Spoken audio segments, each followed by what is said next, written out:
my name's Isabella and welcome to my channel Between the Pages. I'm still crocheting this blanket, but I've made progress since the last video.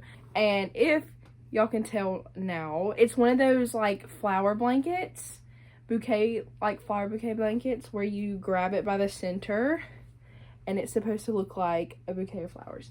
I'm still working on the leaves. I already have all of the flowers crocheted and I just need to tie them on there and weave in the ends. Here it is. This is where I'm working from. The reason I didn't say anything earlier is the first few videos where I'm working on this, I think there's only one or two I'm working on it, and they're going to be released before I give them to the person they're for, but by the time this video's out I should have given it to her. So this is for my best friend Cassidy for her birthday. It's a little immature maybe, but when they first got super popular, me and her talked about it, and I know I wanted one. I actually found a video from then. It was like maybe 2020, maybe like 21, 22. I really don't know what year it was, but may not have been that long ago. But I was like, oh, if I just start learning crochet, don't worry about it, meaning like I was gonna crochet myself one of these. And for the past few years, for her birthday, I normally give her a bouquet of flowers with carnations. So I thought it'd be like sweet to give her a blanket that like will last forever, kind of like flowers. But her favorite color is pink and her favorite flower are carnations. So I crocheted her these little carnations. They don't look amazingly like carnations, but you get the vibe. So they're not roses, although they could pass for roses too. They're carnations, and her favorite color is pink. So I did 2 shades of pink. I wanted to do just these 2 shades of pink, like a monochrome, and alternate colors, but I actually ran out of yarn, and I bought white just in case, because I was planning on doing all 3 colors, then decided on just the 2, but then I ran out of yarn. So I'm doing these 3 colors and alternating them. They look a bit weird. This is more pink in person than it's looking on camera. So I'll probably show y'all the finished product in whatever video it is I'm filming when I finish it. I may give it to her a little early depending on when this video is set to come out.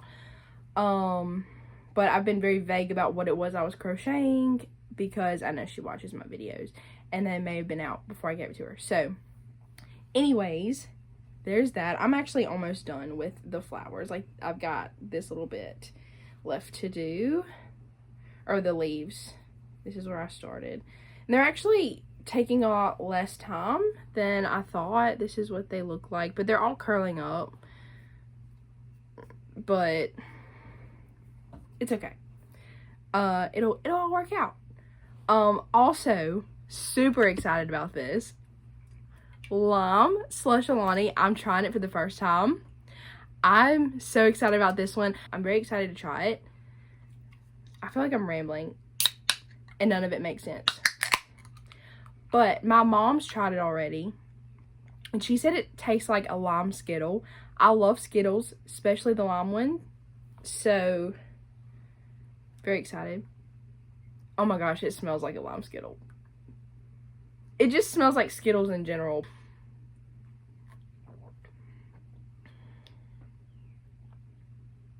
This is if lime Skittles were a drink. It tastes like a lime Skittle. It is a tad sweeter than I would like. Like, you taste it, it tastes like a lime Skittle, and then there's like a little kick after of just sweet, which Alani's are very sweet anyways. But, oh, that's good. I like it. I like it. Oh my gosh. Anyways. Or it reminds me of the green sherbet. Like, is it called Frog Spit? That's a nasty name, but it's the like little push pop. Like, the orange ones are the push pops, and then the green ones, like, that's what it reminds me of. Which, the reason I love the sherbet Alani is because it reminds me of those sherbet push pops, and my papa used to keep them in his freezer, and he'd give us one whenever we went and visited him, and that reminds me of the green ones. Anyways, I think that's all that I have to say at the moment.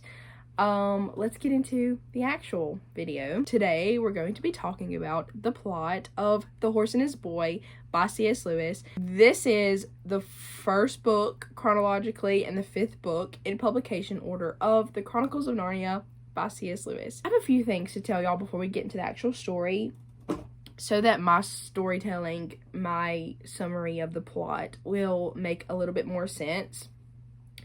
First, the book takes place in Calormen. It is a country kind of close to Narnia. There is a middle country between Narnia and Calormen. It's called like Anvard or something, but I don't exactly remember it, so we're just going to call it the middle country. And I don't fully understand the geography of it all. It connects Calormen with Narnia, but I think it also might connect it with Archenland. I really don't know. Or maybe it connects it to Archenland and then you can cross over to Narnia from Archenland. I really don't know. But it's somewhere in there. I need to explain a few things. So what y'all just heard is actually incorrect. I read these books like probably almost a year ago, 6 months to a year ago. And now I'm listening to the audiobooks to refresh my memory for these plot summaries. And while listening to the audiobook, I was very confused on the middle country, Anvard, and Archenland. So I just finished the audiobook and I had to look it up because I was so confused with the events that happened later on. And actually, I was incorrect. Archenland is the country.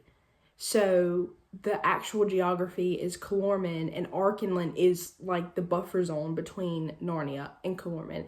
So there is no other middle country. Anvard is like the castle, and it's like almost the capital of Archenland. Anvard is where the castle that the king lives in.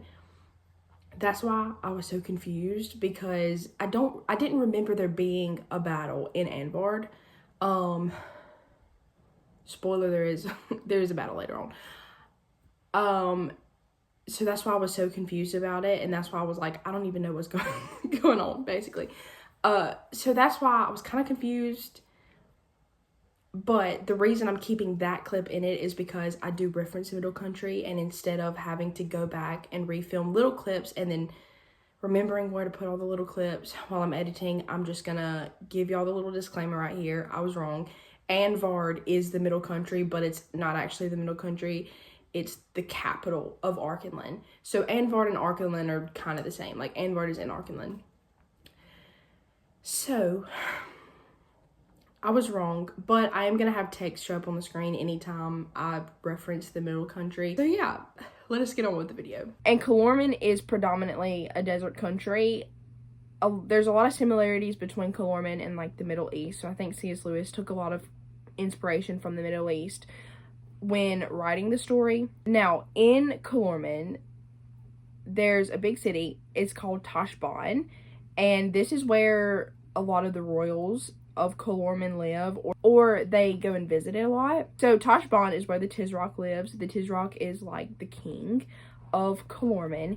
His prince, directly in line to the throne, is Prince Rabadash.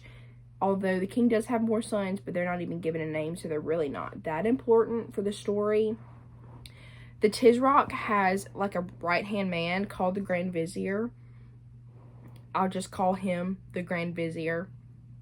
There's technically two in that are like, there's technically two Grand Viziers. The first one leaves our presence. He's no longer with us in the midst of this story, but the second one that comes to power is the only one that matters. So I'll just call him the Grand Vizier for the duration of the storytelling. Now, the second level, I guess I could say, of royalty are Tarkans and Tarkinas. Some of them know the Tisroc personally, and they go to his palace and have parties, I guess, or whatever, together. The Tarkans are the males, the Tarkinas are the females. There are two Tarkinas that matter in this story, and we know both of their names through reading the book, but one of them is like one of our main characters, and I'll call her by her name, Aravis, and then the other Tarkina, I'm just going to call her the Tarkina, because she has like a long, weird name, and it'll just be easier to say the Tarkina. And I keep forgetting her name as well. So, I think that's all. So, this story takes place during the reign of King Peter and Edmund and the Queen, Susan and Lucy. We meet our first main character at the very beginning, called Shasta. He is the son of a fisherman in a little fishing village outside of Calormen. He has not seen anything outside of this fishing village, but he is very interested in seeing the rest of the world, particularly what's north of Calormen. He can see the mountains from his fishing village, but his father is not the nicest, and his father tells him not to worry about it. And just to give you an idea of how his father is towards him, if Shasta's father is in a good mood, he ignores him, and if he's in a bad mood, he beats him. So, yeah, that's kind of their relationship. One day, a Tarkhan comes up to their house and asks to stay the night as he's on his way to Tashbaan, I believe. Shasta's father agrees, and as is the custom, when Shasta's father has guests over, Shasta is sent to sleep in the barn that night. And he sits on the step outside the door and listens in to their conversation. The Tarkhan immediately asks Shasta's father if he could pay for Shasta and have Shasta as a slave. And Shasta's father kind of puts on a little bit, and he's like, oh, well, he's my only son, and he does a lot of work for me. And the Tarkhan's like, yeah, but you can tell it to look at him that he's not actually your biological son. He's got a lighter skin than you, like those from the north. Now, I don't know if this come as a surprise to Shasta, because, I mean, he's never seen himself in a mirror, but he can, like, look at his arm and tell that he's got lighter skin than his father. But it is at this point that Shasta's father's like, yeah, you're right, he's not my biological son. And Shasta's like, wow, that makes sense. And Shasta's father tells Tarkhan the story of how Shasta's father become Shasta's father. One night, Shasta's father woke up in the middle of the night and couldn't go back to sleep. So he went outside and was standing by the ocean when he saw a rowboat slowly drifting towards shore. Shasta's father waited until the rowboat hit the shore. He looks in the rowboat and sees a man who is very recently no longer with us. He's still warm to the touch. You know what? It would probably be easier if I just looked up if I could say that word on YouTube. Surely I can. I mean, and my channel's small enough that, like, nobody's gonna flag it for me saying. So, yeah, he died. He's dead. He's gone. So he died within view of the shore. He's still warm. And he also sees a little bundle. And it is a baby, still very much alive. So he names him Shasta and basically uses him as a slave. He is not very, like, fatherly to the child and beats him when he's mad. So, like, yeah. And he raises Shasta as his own, teaches him how to swim, how to fish. Imagine you're sitting on your doorstep and you find out that your dad's not actually your dad, but whatever. And Shasta's father tells the man, like, yeah, maybe I'll sell him, but it's got to be worth it. Like, I've never married, I never had kids of my own, so, and, like, I'm getting older, I need someone to help me work and make money, so, like, he's got to be worth it. And at this point, they start haggling with how much to, you know, sell Shasta for, how much the Tarkhan is willing to pay. And at that point, Shasta leaves and starts walking towards the barn where the Tarkhan's horse is put up for the night. Now, Shasta is kind of talking to himself out loud and wondering how good of a life he would have with this Tarkhan. He's like, well, you know what? This Tarkhan could be very nice to me, and I'll get to see more of the world, and, you know, I could have a worse life, but I could have a better life. And he's pondering all of this out loud when he approaches the side of the Tarkhan's horse, and he says, if only you could talk, and you could tell me if living with this Tarkhan would be better than living the life I have been living. And the horse says, oh, but I can. And Shasta's like, where did you learn to talk? And he says, well, where I come from, a lot of animals know how to talk. I'm from Narnia. We learned that Bree was stolen away as a foal from some fields that his mother warned him not to go to. He went there and was stolen away by Corman people. And he tells Shasta that they both need to run away together. He says that Shasta wouldn't make it very far on his own, and Bree, if he were to be spotted, would likely be stolen again and would return to this Tarkhan for a reward. Like, people would be looking at him and like, oh, that looks like a warhorse of a Tarkhan. Let me get him so I can get some money or sell him. So they decide to run away together. They take some time to trick the Tarkhan. Like, they go the opposite direction, so you would think that the horse was either stolen and taken back that direction or was going back home, because if he were a dumb horse, if he got out, he would just go directly home. After that, they set out. We learned that the horse's name is Bree. It's actually a longer name, but it's kind of hard to say, so it's just shortened to Bree. At the beginning of this journey, Bree teaches Shasta how to ride a horse he doesn't know how to ride, and it just describes their travels for the first few days or weeks. And they're originally on their way to Tashbaan. They're going to pass through Tashbaan and then go north towards Narnia. That's their plan for now. Then comes a night where it just so happened that they fell asleep like in the afternoon/evening and woke up at nighttime. They're slowly making their way towards Tashbaan when out in the distance they see another horse and a rider, and this other horse also looks like it's owned by a Tarkhan or a Tarkina, but on the back of the horse is a Tarkhan. It's dressed up in the armor of a Tarkhan. Shasta is a little scared to be seen by this horse and rider. They don't want to get found out, so they're just kind of going along when they hear the roar of a lion, and Bree takes off. This other horse and rider also take off, and they're trying to run away from this lion, and they're kind of being drawn apart and together as they hear the different roars of the lions, and eventually they hear another roar, what has to be from another lion, like far away, and it pushes, I think, the horses and riders together until they're like right beside each other. Shasta could like reach out and touch them. And they're slowly trying to get away from what they think are these two lions until they finally plunge into, I think, a little inlet is what it's called, where like the ocean come up into the land a little bit. At this point, they turn around and they see one lion on the shore. They think they've lost this second one before, and the lion doesn't follow them any further. But now these two horses and two riders are right beside each other. And they finally cross this little inlet back onto the earth, and they're just silently walking together. And at one point, they hear one voice, not Shasta or Bree.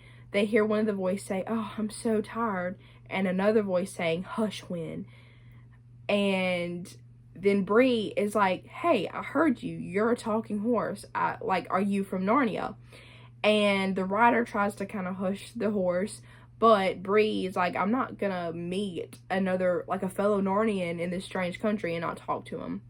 So Bree and the other horse, Win, they're talking. They become quick friends while Shasta and this other rider are kind of giving each other the cold shoulder. But we do learn that this rider is actually a girl called Aravis, or Tarkina, but she put on her brother's armor, and she's also running away. Aravis and Shasta don't want to travel together, but Bree and Win, being Narnian horses, want to ride together, so they decide that they're gonna journey together. So they keep going on their way until they decide to stop for the night, and Aravis tells her story of why she is running away. Now, Aravis is a Tarkina, so she is of royalty. Her mother died very long ago, and her father remarried to her stepmother, who does not like her. Aravis's older brother died in battle, and she's got a younger brother. And like I said, her stepmother does not like her and wants to get rid of her. So she decided to convince Aravis's father to betroth her to a man of high standing, which just so happens to be the Grand Vizier to the Tisroc. And to a lot of the Tarkinas, this would have been like a really nice marriage, but the Grand Vizier is like 60 and Aravis is a kid, so like Aravis isn't happy about this. And at first, she was going to do away with herself. She's going to kill herself. I really don't think that's allowed on YouTube, but oh well. So she took her horse out to a field and moved her clothes aside to where she thought her heart would be, was about to do it when her horse told her not to.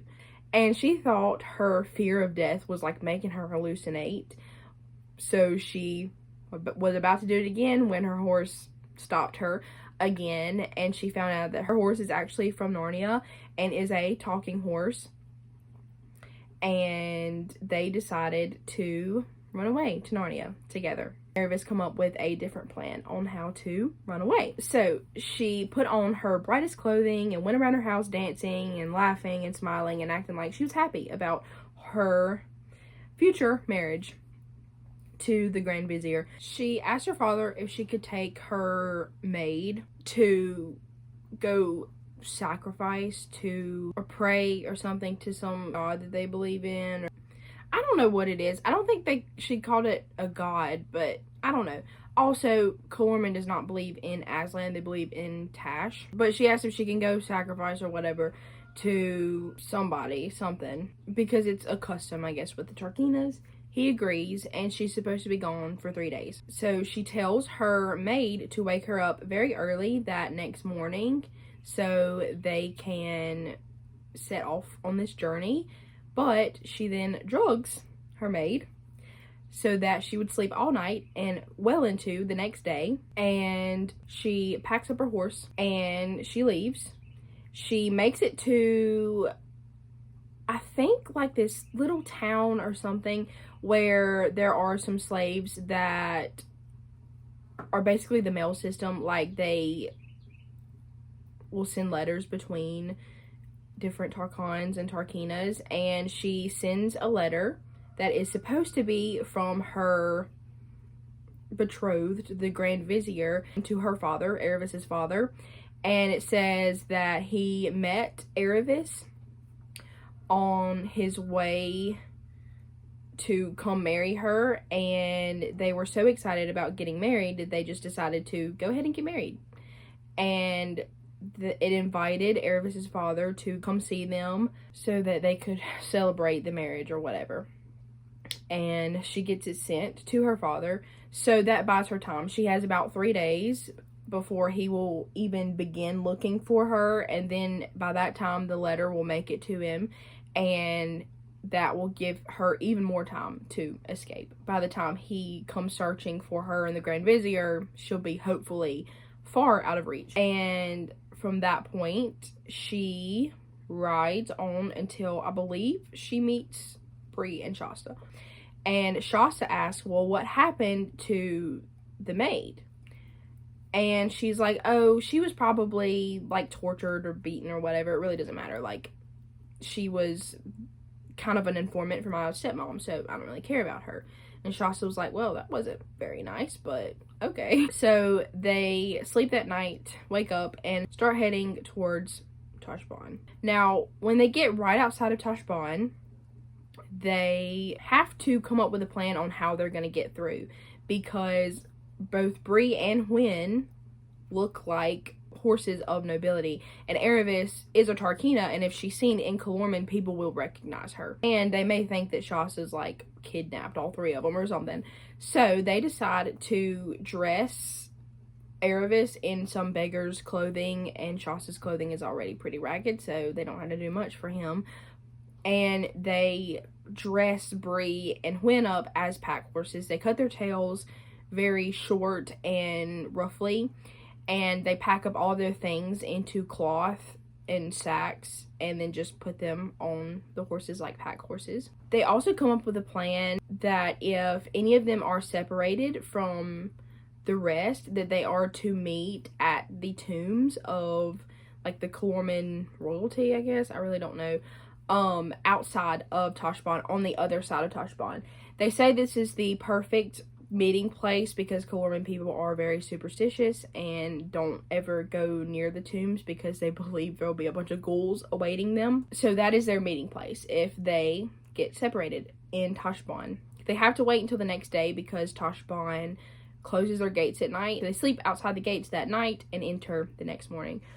Tashbaan is very crowded. The streets of it are very crowded, and ever so often a crier will yell out to make way because there is someone of importance coming through. And at that point, everyone in the streets squeeze to the edges of the streets to let the procession through.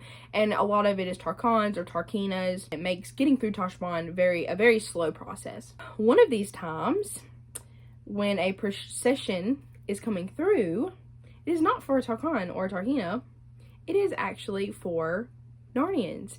So there are Narnians visiting Calormen.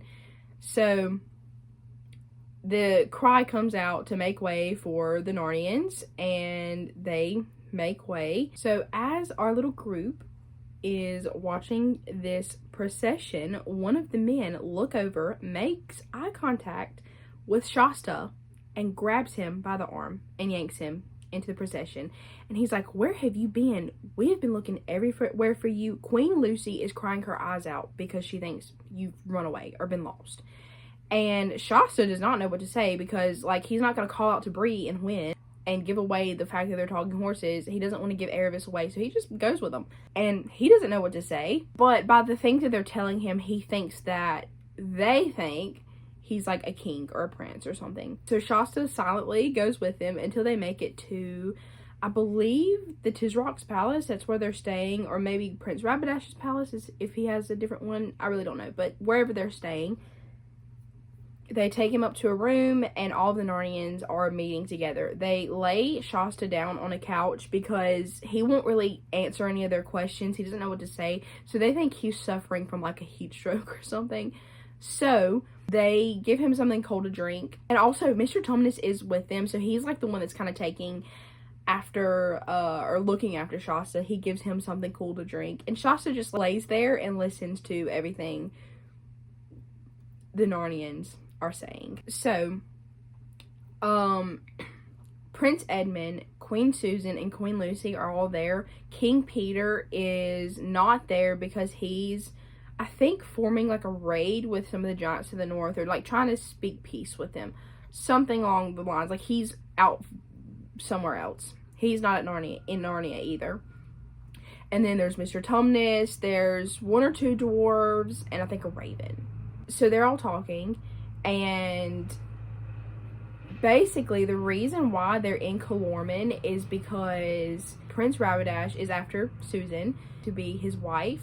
Edmund asks Susan what she thinks, and her answer is no, because they've invited Prince Rabadash to Narnia, and he's been very nice, but when they come to Calormen, his true colors began to shine, and they do not like him. She does not like him anymore. But unfortunately, they believe that there's going to be trouble getting out because Edmund ate dinner with him, I think, the night before, and Prince Rabadash kind of hinted at, like, you know, what's your sister's, you know, is she gonna marry me? And Edmund kind of made a joke of it, kind of lightheartedly, was like, oh, you know, women fancy people, different people every day, you know, she may not marry you. He kind of made a joke of it, but was kind of trying to test the waters.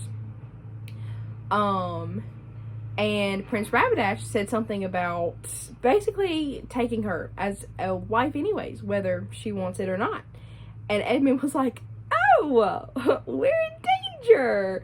Then Mr. Tumnus speaks up and he's like, I'm afraid I had a similar conversation. He had breakfast with the Grand Vizier, and the Grand Vizier asked how he liked Calormen, and Mr. Tumnus wouldn't tell him that he hated it, but also couldn't lie. So he said, well, you know, it being summertime now, I'm kind of longing for the meadows of Narnia. And the Grand Vizier basically said, well, you can go back to Narnia as long as y'all leave.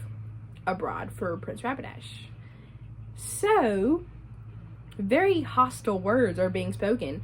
And the Narnians believe that they will not be able to leave Calormen without giving Prince Rapidash an answer. And if the answer is no, they don't think they're going to make it out of Calormen alive. So they've got to figure out how to leave. Now, they talk a bit and they get a little sidetracked, but I'm not going to go into why or how, but it's important because Shasta learns how him and Bree and Erebus and Hwin, if they can meet up again, is to make it to Narnia. So they learn what route to take. There's actually 2 different ways that they could go, but there's another way that is, it may not be shorter than the first way, but it's better somehow. Like, there's something with going down into like a valley, and there's like a river that flows through the valley, and then you go to a certain point, cross over the river, and then you're directly into the Middle Country or Arkenland. And they don't know if the Calormens know about this other way, because when you're traveling, like where you're supposed to turn off into the valley, you could go right by it for miles and not know, just the way that the land looks. So they don't know if Calormen knows about this place, but they're discussing it. So Shasta figures out what way, like how they're gonna make it to Narnia through the desert. They get back on track, and the Narnians devise a plan. They come by boat because you can sail from like the ocean that you get to Calormen does also connect to Narnia. They say that they are going to tell Prince Rapidash that they're going to have a party on their boat the next night, and that is where he's going to get Queen Susan's answer. That way they can buy and load the ship up with all the provisions that they'll need for the journey and it not be suspicious. They talk about how they're going to do all of that, but they're actually planning on leaving like that night. Like, they're going to turn the ship around, headed out. They're just going to play everything off as like presentation for this party. With that, everyone leaves except for Shasta and Mr. Tumnus. And Mr. Tumnus tells Shasta to just lay there, take a nap. He'll bring him some food. He brings him a big feast, and Mr. Tumnus leaves him to eat, and Shasta falls asleep. And Shasta at this point can't tell them that he's not who they think he is, which is Prince Corin. They think he's Prince Corin of Arkenland. But Shasta can't tell him this because now that Shasta knows about their escape plan, yeah, I'm gonna cut it out, but I just tried to say escape plan like 5 different times and I kept messing up. Now that Shasta knows about it, they're gonna think he's a spy, or he's afraid that they're gonna think he's a spy. And he still doesn't want to give Bree and Hwin and Erebus away. So he just falls asleep because he's been journeying for a while and he's tired, and the couch is awfully comfortable. So he falls asleep, and many hours later, he's awoken by a very loud crash. He looks over. A vase has fallen out of one of the open windows, and on the ledge of the windows is like a pair of hands, like holding on for dear life. And then he sees a head and a pair of shoulders, and sees that there's a boy, very much his age, crawling out of the window. Shasta helps him out, asks him if he's Prince Corin. He says he is, and Shasta quickly explains everything that's happened, and ask him how he can leave. He's like, you're gonna have to explain to them what happened, because Corin has like a black eye and a broken tooth. He's gonna know something's up. But Shasta's afraid to tell him himself, so he tells Corin that he's gotta tell him what happened, and then Shasta leaves. So Shasta crawls out the window and makes it to the gates of Tashbaan and makes it to the tombs, but he doesn't see Bree, Hwin, or Erebus. And eventually the gates of Calormen closes, and he knows that they're not going to come tonight if they're on their way. So he's stuck out there in the tombs alone. He's kind of scared, and at one point he feels something touching him, and he like yells out, but realizes it's just a black cat. And the black cat walks away. Shasta follows it until they get up against a certain tomb or something, and he falls asleep by the cat in the tomb. A few hours later, he's awoken by a scary noise, and he doesn't know what it is, but it does tell us that it's a jackal. And Shasta's a little scared because like the cat's not even there to comfort him. He's hearing these noises increasingly get closer and closer. Shasta just sits there because he's too scared to move. When up in front of him, he sees a big black shadow. It described a lion, although Shasta had never seen a lion, so it kind of explained it in terms that Shasta would know, but we know it's a lion. And he sees it, and he hears it roar, like the roar he heard the night that they met Hwin and Erebus. And he's like, oh, that's a lion. And he thinks he's about to die. He's like, I wonder where we go after we're dead. He's like, I wonder how bad it'll hurt. So the lion roars, it scares away the jackals, and then the lion starts walking towards him, and he's getting scared. And then all of a sudden he notices, oh, it's just the black cat. So he thinks like the shadow of the cat made it look bigger than it did. And the cat curls up and goes to sleep beside him, and he sleeps for the rest of the night. Now, the next day, he wakes up and he waits for the horses and Erebus to come to the tombs, and he doesn't see them. All the way into that next evening, right towards the evening when the gates were about to close at Tashbaan, he sees up ahead 2 horses, which are Bree and Hwin. And he's about to call out to them when he sees that they're being led by a man. And the man is dressed in very nice clothing, like a house slave or like a stable slave. Like he's dressed nicer, but he still doesn't trust him. Shasta thinks that it's a trick, like somebody sent him out there so that Shasta would like talk to the horses and they'd be called. So Shasta stays hidden and wonders what happened to Erebus. It's at this point that the book switches to Erebus's point of view and what happened to her. So when Shasta was grabbed by Edmund, Erebus thought very quickly and she grabbed Bree's reins. Once that procession passed, she was about to take a step when another crier come through and said for everyone to make way. So everybody pretty much just stayed where they were. And this procession was for Tarkheena, but it was none other than one of Erebus's like good friends.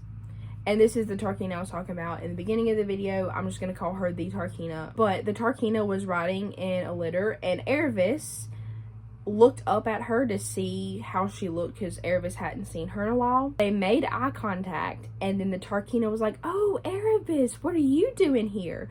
So Erebus quickly let go of Bree and Hwin's reins, swung into the litter, and told her to hush. And she kind of explained why she was there, that she was running away, and that the horses were talking horses, and explaining that the horses were with her. And was telling her, like, tell the people to get the horses, treat them nicely, and, like, I need you to help me escape. So she explains, like, to the Tarkheena everything that happened. I'm not going to go into all the details the book tells us, but the Tarkheena is kind of airheaded, and she's kind of self-centered. So Erebus has to fight with her a little bit, but they do come up with a plan on how to get Erebus to the tombs. There's like a underground tunnel thing, I think. There's an old palace that the Tisroc used to live in, and it's got a bunch of underground tunnels that I think connects to the new palace or connects to where the Tarkheena is staying. From those tunnels, you can make it to a certain place that leads out into the river. There's a river that like flows beside Tashbaan. I didn't say that earlier. Like I said, geography, not my strong suit, especially when it comes to made up geography. I love books that come with a map. The Chronicles of Narnia does not come with one. So, at least not the editions that I have. So, I'm trying to explain it the best way I can, but I don't even fully understand it. But the Tarkheena says that she's going to have one of the, like, stable hands put saddles on the horses, fill them with food, and take them out to the tombs. And the Tarkheena is going to dress Erebus in clothes as if Erebus is, like, a maid. That way, if they're ever stopped and questioned, the Tarkheena can just say that Erebus is being given to one of her friends as like a birthday gift. And she has like a veil over her face so nobody would recognize her. And they're going to go under these little tunnels and get to this underground deal that leads out. Like, it's water. So it's almost like the river flows from beneath the city. Like the city was built over part of the river, I guess. I don't really fully understand it. So they do this. And while Aravis and the Tarkina are going through these tunnels, they see up ahead of them the backs of some slaves and carrying 2 lights. And the only reason they'd be walking backwards is because they're facing someone of royalty. And the only person of royalty they could be facing is the Tizrock. So Aravis and the Tarkina freak out. They start going backwards. They find a door hidden in the side, and they go in the room and they hide behind something. They think it's safe. They're about to come out when the door opens and in comes the procession.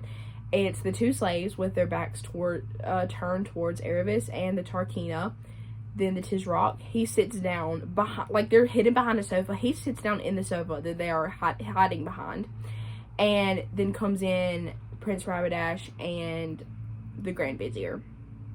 So this next section, it lasts a long while. Like, it, on the audiobooks, it takes a good like 15-20 minutes to listen to. If you're reading, it might be a little quicker. I'm not going to go into everything, but I'm going to tell you the main details. I really did like reading and listening to this section because it just goes to show the characters of the Tizrock, the Grand Vizier, and Prince Rabidash, but I'm not going to go into it. Y'all will know if y'all listen to it or read it. Prince Rabidash is absolutely livid that the Narnians left. Like, by this point, he knows they're gone. They've left. And he's livid. So mad that he wants to go to Narnia and steal Queen Susan for himself. And the king's like, well, I don't want to start any wars. Like, what if you go and you die? And what if you go and you kill one of, like, some Narnians? Like, that's going to start a war. And Prince Rabidash has a bunch of excuses. And at one point tells his dad, well, like, okay, if anything goes wrong, you can just tell everybody that I did it without you knowing, so that all the blame falls on me. And his dad's like, okay, we'll do that. So this is Prince Rabidash's plan. He's going to take some of his army, and they're going to ride across the desert into the Middle Country, because the Middle Country they're allied with, and they're going to ride into Narnia. He's going to take over Narnia because, like, there's going to be no kings there, so he thinks he can, like, kind of sneak in there, wait until the ship lands. He's going to have some of his army de-weapon Edmund and just hold him back so they don't have to kill him, because he doesn't want to kill anybody he doesn't have to. He's going to steal Susan and ride back to Calormen. And there's a way that he spins it. Prince Rabidash spins it to make it so his father agrees to his plan. And I forget exactly what it is, because, like, the Tizrock wants Narnia. Like, he wants to take over Narnia and have Narnia become part of Calormen. But he also, there was something about it, like, there's a reason why he hadn't done it already. I'm not going to go into that. But Prince Rabidash is trying to spin it to where his father gets, like, there's a good outcome for his father, like a good reason for his father to agree to his plan. And I think it was that Prince Rabidash was going to take over like, after he's stolen Susan, he's going to take over the Middle Country and build it up until it's got a big army, and then they would take over Narnia. I forget exactly how they say they're going to do what, but the king finally agrees and lets Prince Rabidash go. And after Prince Rabidash is gone, that's when the Tizrock and the Grand Vizier start talking. And basically, we learn that the king knows it's not a good idea. Like, he knows that his son could be killed by Edmund or anyone in Narnia. But he says that basically he's already had trouble out of Prince Rabidash, and it's very common for Tizrocks to die before their natural time because their sons got too tired of waiting for them to die so they could become the Tizrock.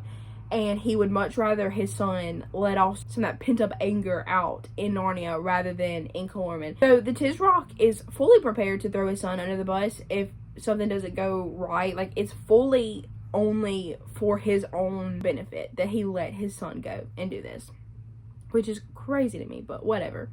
So finally the Grand Vizier leaves, and then the king leaves after, and Aravis is like, okay, well, not only do I need to rush out of here, I also need to like we need to go warn the Narnians about this. So once the king leaves, They continue on their way. Erebus eventually gets out of the tunnels and to the tombs, where she meets up with the horses and Shasta. Erebus pays the like servant guy and tells him he can go on somewhere.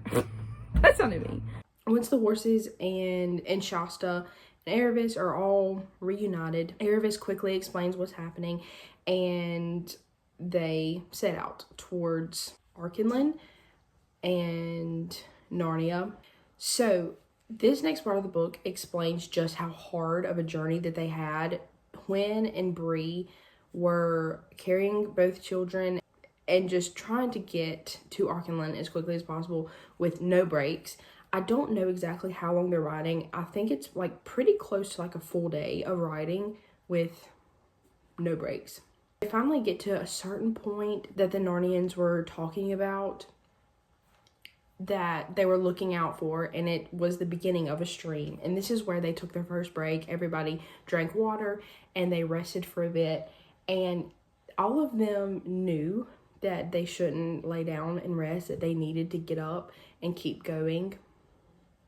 But as everyone continued to lay there and rest, they were like, oh, we'll get up in a minute. And then they all ended up falling asleep. They finally wake up after hours, I'm sure, and everyone kind of feels like it's their fault that they fell asleep, and they're kind of divided. Like, I think Bree wants to kind of take it slow, drink some water, and I think Hwin, maybe Erebus, we need to get going because we don't know how far away Rabadash's army is, but Bree takes his time, and Erebus, looking back from where they come from, saw a cloud in the distance.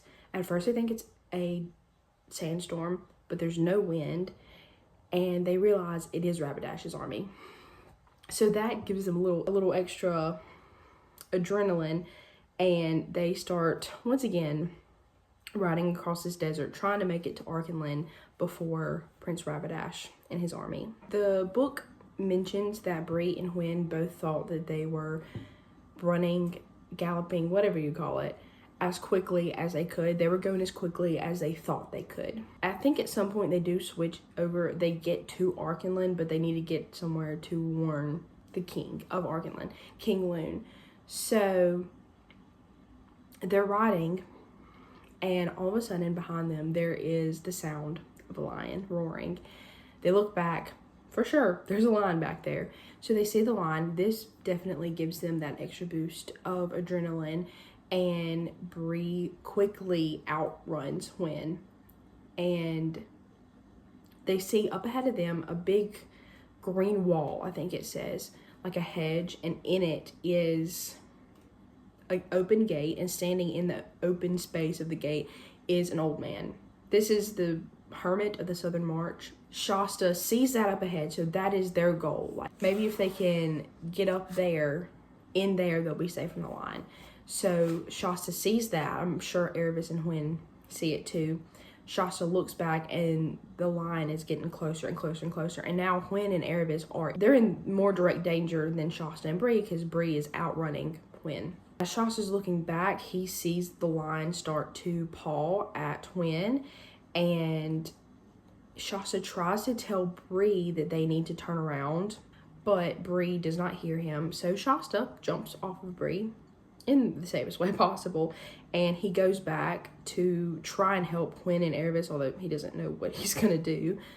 And he hears the sound of a horse screaming, which is what the book says, and Erebus being pawed at, claws extended by the lion. So the lion absolutely tears up her shoulders and her back. At this point, all three, Hwin, Erebus, and the lion, are right in front of Shasta. Shasta yells at the lion, "Go home, go home," which is kind of funny reading it, but like in the moment, he doesn't know what to say. He doesn't know what to do. So he like looks and just starts yelling at this lion. The lion just looks at him, turns, and runs away.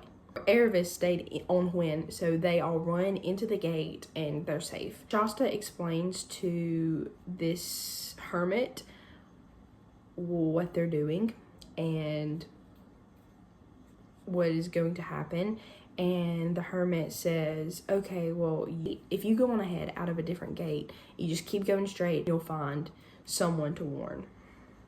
Just keep going straight. So the hermit helps Erebus off of Hwin and goes and lays her in his little cottage, and he feeds Bree and Hwin, and Shasta sets on his way without any rest. I don't think he even gets to eat. So he keeps on going as fast as he can. I'm sure he's running until he hears the sound of a horn being blown up ahead of him in the forest. He's in a foresty area now. They're officially in Archenland. It's all forest now, no longer desert. So he hears the sound of a horn up ahead of him. He finds a group of people, and it is King Lune. King Lune does mistake him for Corin, but he quickly explains he's not Corin. He knows that Rapidash from Calormen is coming to invade, and he needs to get there quick to meet them. So King Lune of Archenland has been warned. They give Shasta a horse to ride with them to the castle, but the horse does not listen to Shasta because Shasta has only ridden Bree this whole time. Like, that's where he learned to ride. So he doesn't know how to use reins. He doesn't have spurs or anything, so he can't hurry the horse. And the horse quickly learns this. So he quickly lags behind the group, and he can't make the horse go any quicker until after an hour, 2 hours, who knows, he's completely lost the group. And he comes to a fork in the road, and he doesn't know which way to go, and he can't even see them up ahead. So he's sitting there, doesn't know what to do, and he hears a commotion behind him. Is Rapidash and his army. So he hides in the woods off to the side. They take one of the roads, so Shasta takes the other road. And he's just like, well, I guess I'll make it somewhere sometime. So Shasta is just making his way down this trail as the sun's setting. The sun eventually sets all the way, and it is nighttime, and he's riding in the dark, and he's really starting to feel sorry for himself. He thinks he's the most unfortunate boy in the world because they've all been going nonstop for days, and then they finally got somewhere, and the horses and Erebus got to stay and rest with the hermit while he had to go forward, and he started crying. And which I can sympathize with. It's easy to sit here and be like, oh, you're such a baby, you know, but like, I'm gonna be honest, if I was in that situation, I'd probably feel pretty sorry for myself too. But he started to cry when he noticed someone or something was walking along the side of him. It was pitch black outside, so he couldn't see anything. He couldn't even see the horse that he's riding on. But this thing was moving so silently that he could only hear it breathing. I think that's what alerted him to it being right there. So for a while, they just keep going, and Shasta is very scared. And he knows he can't get his horse to go any faster, like to gallop away. So he just sits there quietly for a while. It finally got to the point where Shasta couldn't stand it any longer, and he asked, "Who are you?" And the thing replied, "One who has waited long for you to speak." He asks if he's dead. He's like, "You're not dead, are you?" He asked him to please go away, and he's like, "Oh my gosh, I'm the unluckiest person in the world." But then the thing breathes on him, so he knows he's not a ghost, and says, "Tell me your sorrows." And this is when Shasta just starts telling about really everything unfortunate in his life, that he never knew his real dad and grew up with a very mean person. Told the story of how they escaped being chased by lions and all the dangers in Tashbaan, the night in the tombs, the really hard journey between Tashbaan and Calormen, and that another lion hurt Erebus, and they got to sit and rest while Shasta had to keep on going without even anything to eat. And the voice said, "I do not call you unfortunate." Shasta says, "Don't you think it was bad luck to meet so many lions?" "There was only one lion," said the voice. He says, "What do you mean? I told you of at least two the first night." He just starts arguing with him, and the voice says there was only one, but he was swift of foot. Shasta asked, "How do you know?" And the thing said, "I was the lion. I was the lion who forced you to join with Erebus. I was the cat who comforted you among the houses of the dead.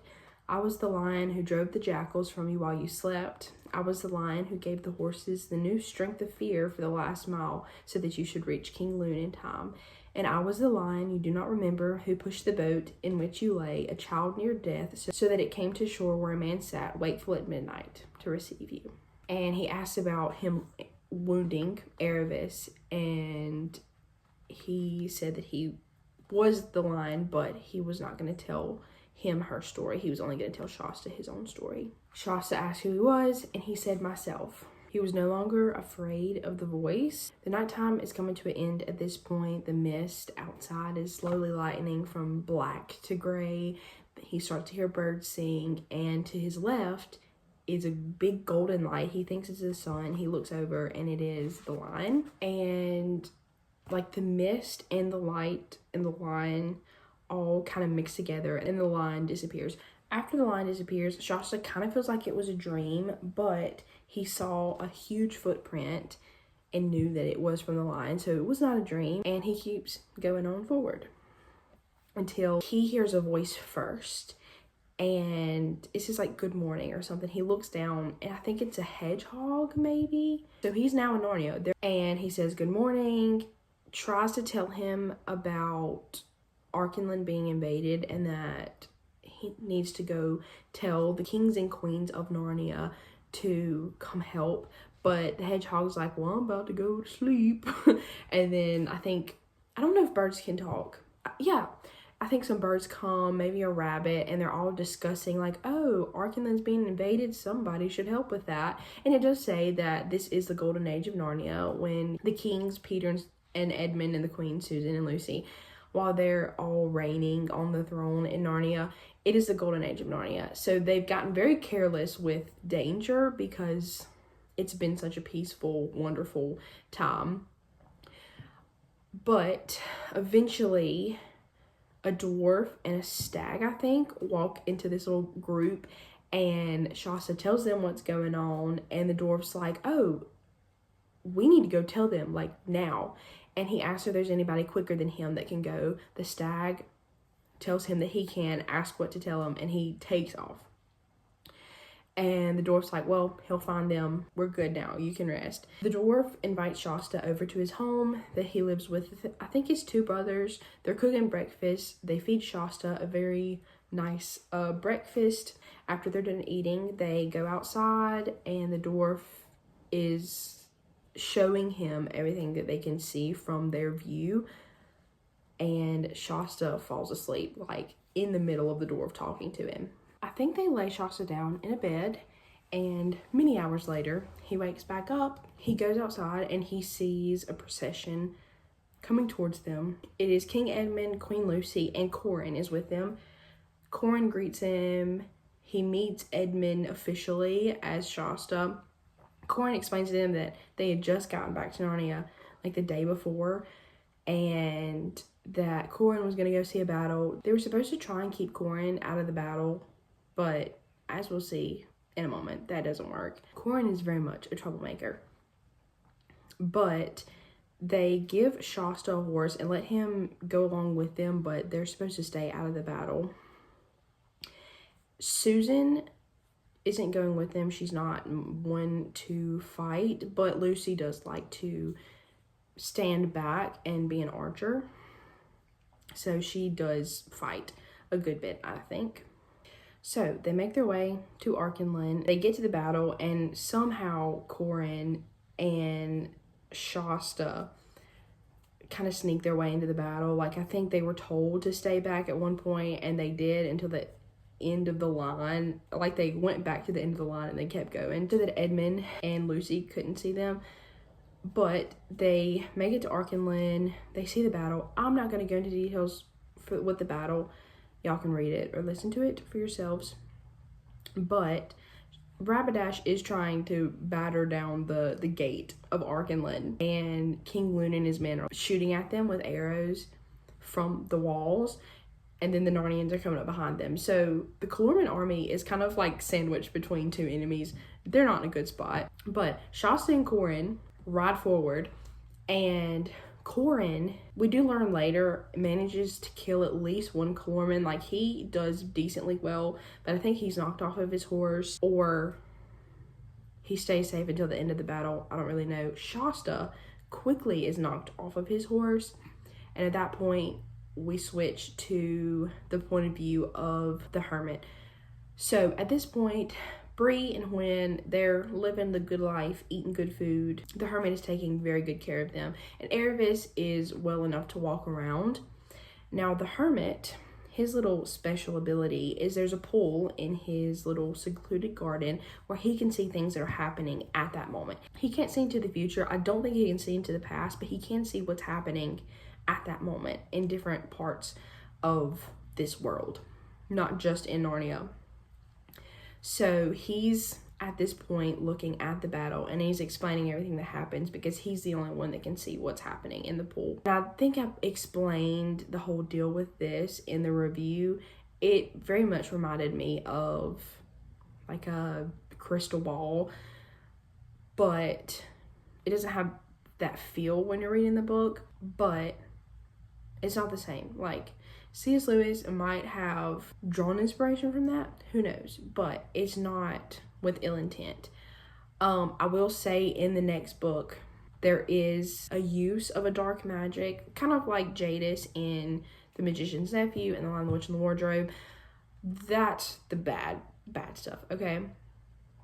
But I don't, the Hermit is not bad, but it sounds a little weird, it does, but it's not intended to be anything bad.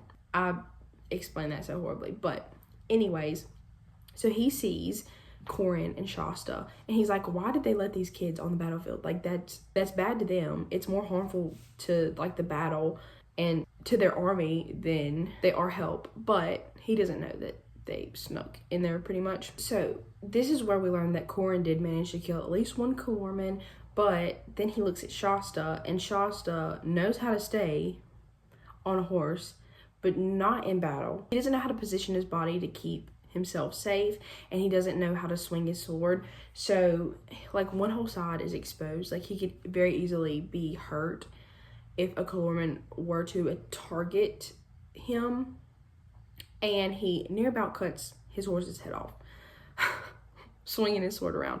But he falls off the horse at some point somehow, and the hermit says, oh, he's down, and we don't know if he's dead, alive, is he okay? We don't know. At this point, the battle is very quickly being tied up. The Calormen people obviously lose, but I do want to tell y'all a funny thing. After the Calormen's retreat, they all retreat but Rapidash, and that is because he's stuck.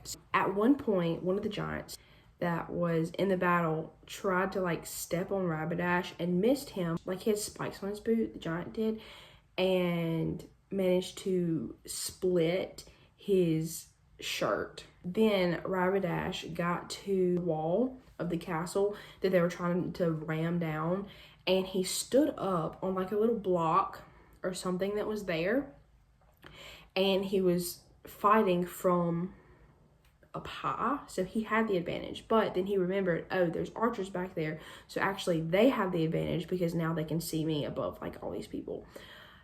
So he tries to jump down, and when he tries to jump down, there was a hook hanging out of the wall, and it caught him on the shirt. So he's dangling on the wall, and he's just talking real big, like, let me down and fight me like a man, or be a coward and kill me right here. I think Edmund near about takes him up on that offer.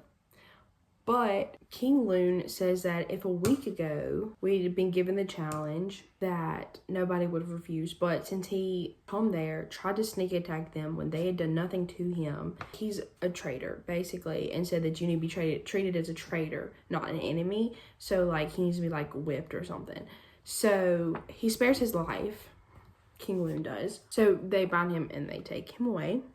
after Prince Rabbit is taken away, King Loon looks at Shasta, hugs him, kisses him on both cheeks, and stands Corin and Shasta right there together and has everyone look at the two of them. And Shasta does not know why everyone's like looking at him and smiling, but Shasta's like, what's going on? Why are y'all looking at me? But I'll explain in a minute. So go back to the hermit. Erebus and the horses are outside talking, and Hwin wants to go. She's like, it's been nice here, but like, I want to go. I'm secluded. I've done nothing but eat. Like, I can't run around. And the hermit's been very good to us, don't get me wrong, but I'm ready to go to Narnia to finally end this journey. And Bree's kind of trying to talk him down. He's like, no, we can wait a little bit. Like, what's the rush? Come to find out, Bree is very scared of going to Narnia because he's very prideful. His tail's been cut short and not prettily either. Another thing is rolling. He loves to roll on the ground in the grass, but he doesn't know if that's a thing in Narnia. For all he knows, it's a habit he picked up among dumb horses, and he's very self-conscious. And Erebus and Hwin are like, don't worry about it. Like, you haven't been to Narnia in years. You're gonna be different. Like, it's not a big deal. Even Erebus, who has more of a reason to kind of be scared, like, us knowing Narnia, she's very well going to be accepted. But Erebus, she's from Calormen, and in the best of times, Narnia and Calormen is always kind of like, who's going to attack first? They're not even allies. They're at peace with each other, but the smallest thing could set Calormen off, really. And Erebus doesn't know how Narnia really feels about her, because there are some bad rumors going around Calormen about Narnia. But even Erebus is like, you know, let's go. Now, at one point, Bree says something by the lion's mane. The people in Narnia say that. And Erebus asks him why he says that. He's like, I thought you hated lions. Bree says he does. And then she's like, well, then is Aslan not a lion? And he's like, no, he's just like a lion. Like, he couldn't be a lion because if he was, he'd have to be a beast like all of us. And he'd have to have whiskers. And he screams out help because Aslan had come up behind them and had tickled him with one of his whiskers. He like shoots away to the other side and turns around and sees Aslan standing there. So Erebus and Hwin both just stare at Aslan. Hwin goes up to Aslan first. She says, please, you're so beautiful. You may eat me if you like. I'd sooner be eaten by you than fed by anyone else. Dearest daughter, said Aslan, planting a lion's kiss on her twitching velvet nose. I knew you would not be long in coming to me. Joy shall be yours. Then he talks to Bree and tells Bree to come towards him. He's like, come on, you can come closer. Like, Bree is very much afraid of Aslan. He tells him to touch him and says, I am a true beast. And Bree says he's a fool, basically. Not Aslan. Bree says that about himself. And Aslan says, happy the horse who knows that while he's still young. So, and then he looks at Erebus. He says, draw near, Erebus, my daughter. See, my paws are velveted. You will not be torn this time. Erebus asks this time. And he says, it was I who wounded you. I am the only lion you met in all your journeyings. Do you know why I tore you? She said, no. He says, the scratches on your back, tear for tear, throb for throb, blood for blood, were equal to the stripes laid on the back of your stepmother's slave because of the drugged sleep you cast upon her. You needed to know what it felt like. She said, yes, sir. Then he says, happily to everyone, we will meet soon again, but before that, you have another visitor. So I think it's like 30 minutes, a couple hours, I don't know, before anything happens, but the horses leave to go eat, and Erebus is walking around when there's a trumpet sound outside of the gate, and a crier says, His Royal Highness, Prince Cor of Archenland. Erebus opens the door and bows in the Calormen fashion. Once she looks up, she sees that it is a boy. She keeps looking, and she realizes it's Shasta, but now in nice royal clothing. He explains what happened. So Shasta, his real name is Cor. He is Corin's twin, and he tells Erebus the story of what happened to him. So when they were like a week, 2 weeks old, King Loon and his mother took the twins to a centaur who is a prophet, and the prophet told them that Shasta would be used to save Arkenland one day from a great harm. Of course, parents were understandably very happy about that, but there was someone who was not so happy. It was like trusted advisor, really an ex-trusted advisor. He was a trusted advisor, and then he was like embezzling or something, and King Loon was very nice to him and was like, okay buddy, you did something wrong, but it's okay. Dismissed him from his duties, like he was no longer a trusted advisor, but he was still allowed to live in Arkenland, and he wasn't given any like punishment for it. But then he was also selling secrets or something to Calormen. But one day he like up and kidnapped Cor, and King Loon found out about it very quickly and set out after him. They were on a boat, like I think going to Calormen maybe, I don't know. So King Loon come up behind him, and they were having a battle like right on the ocean, and one of the knights took Cor, grabbed him from ex-trusted advisor, went on a little boat, and took him out of harm's way. And that guy died on the shore, like almost a Calormen. And then obviously Aslan pushes him to shore so that the guy could take him. So that is the story of Shasta, now actually Cor. And Cor says that he wants Erebus to live there with him, that his father wants her there too. They all go into Narnia, to Arkenland, and Erebus officially meets King Loon. He apologizes. He's like, I'm very sorry that you went through something so bad that you had to leave, but this is your home now. And he welcomes her. And this is where Cor finds out that he's actually the heir to the throne. He thought Corin was, but it's like a law in Arkenland that the firstborn is heir to the throne. And Cor was actually born first by like 20 minutes. So Cor is in line for the throne. And Corin is actually very happy about this. Cor apologizes. He's like, I'm so sorry. I did not mean to just show up and take the castle. And Corin was like, oh, I don't care. I can have fun for the rest of my life. Like, I'll be a prince. And they have a lot more fun than kings. And King Loon was like, yeah, he's right. Now, I think that night everyone is sitting down wherever they eat, and they are talking about the issue of Prince Rabidash. They're like, well, you know, maybe if we send him home, like maybe he's learned his lesson, who knows. So they decide if he will promise to be good, basically, and not try to sneak attack him again, they just let him go home.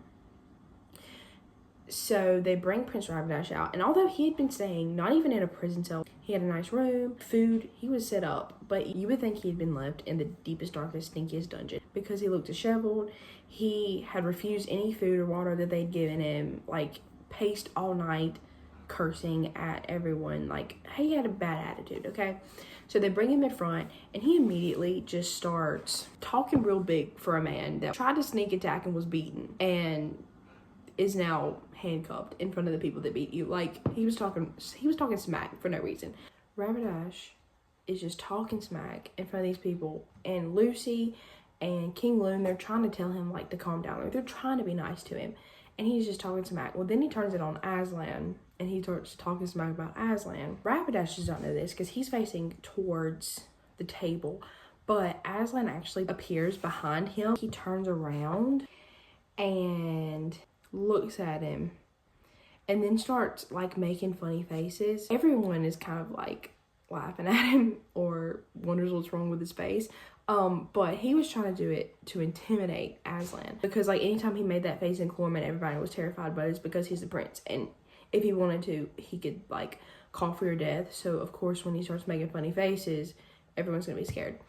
So Rabidash looks at Aslan, is making these funny faces, and Aslan says, Rabidash, take heed, your doom is very near, but you may still avoid it. Forget your pride, what have you to be proud of, and your anger, who has done you wrong, and accept the mercy of these good kings. Rabidash keeps making faces, and Aslan says, have a care, Rabidash, the doom is nearer now, it is at the door, and has lifted the latch. Rabidash keeps screaming at him, and making noises and everything else. And Aslan says the hour has struck. And everyone starts laughing at him because he is turning into a donkey. And Rabbadash keeps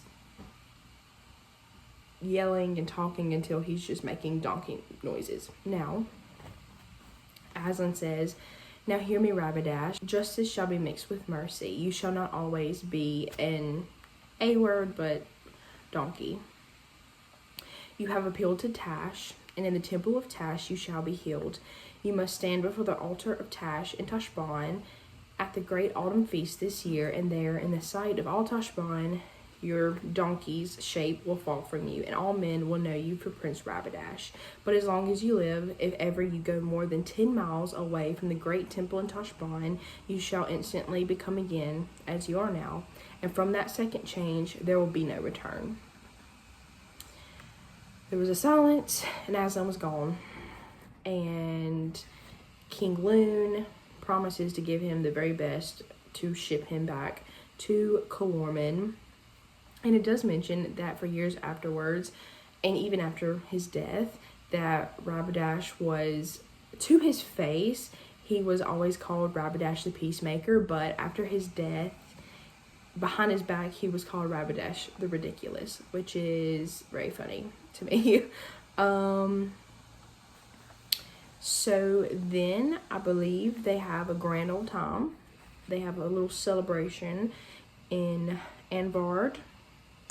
And yeah, from there on, it just kind of summarizes the next few years. Kor and Erebus got very used to arguing and then making up, so much so that they decided to get married so that it would be more convenient for them to argue and make up, as the book says. So Erebus and Shasta, or Kor and Erebus, get married. And Hwin and Bree also stay friends. They get married, but not to each other. And they all visit each other all the time. And it does say, I believe, that Kor ended up being a great king. And then their son was the most famous of all kings of Archenland. So yeah, that is the end of The Horse and His Boy. Now, I did remember not liking this as much before my reread that y'all heard about with the reviews and everything. It's not my least favorite. I honestly don't remember where I placed it on the list. I know it was pretty far down, like probably bottom 3. Not because it's bad, but because I liked some of the other ones better. And that's just how it goes. Even the worst book in the series, I love so much. Or even the worst book that I rated, I still love so much. So that's not really a reflection of the book. It's just in relation to the other books in the series. But I really do love this book. I love the story of Bree and Hwin being taken from Narnia and being able to return. I really love that. I love the character arc of Erebus. Although I did like Edmund's better, I still like hers. She was from Calormen and kind of an enemy of Narnia in a way, and then brought into Narnia and become a follower of Aslan rather than Tash. So I really love this story. I love the ties between it. I do believe in the conversation with Grace Lee, which y'all once again will see after all the plot summaries. I do believe we talked about it kind of reminded us of like people who have strayed from God coming back. Although Bree and Hwin never quit believing in Aslan, they were taken out of their home country and taken to Calormen. So honestly, their story might not be so much of people that leave the church and come back, but maybe more of like when the Israelites were taken from their home. Maybe it's kind of the same, because like as you read in the Bible, there's Psalms, I believe, from the people of from the Israelites that they sang about their homeland, and and that they would one day return to it. Like, they kind of kept the hope of coming back to it eventually, and still believed in God despite not being in their home country. So maybe it would be closer to that than what we said. I did like this book.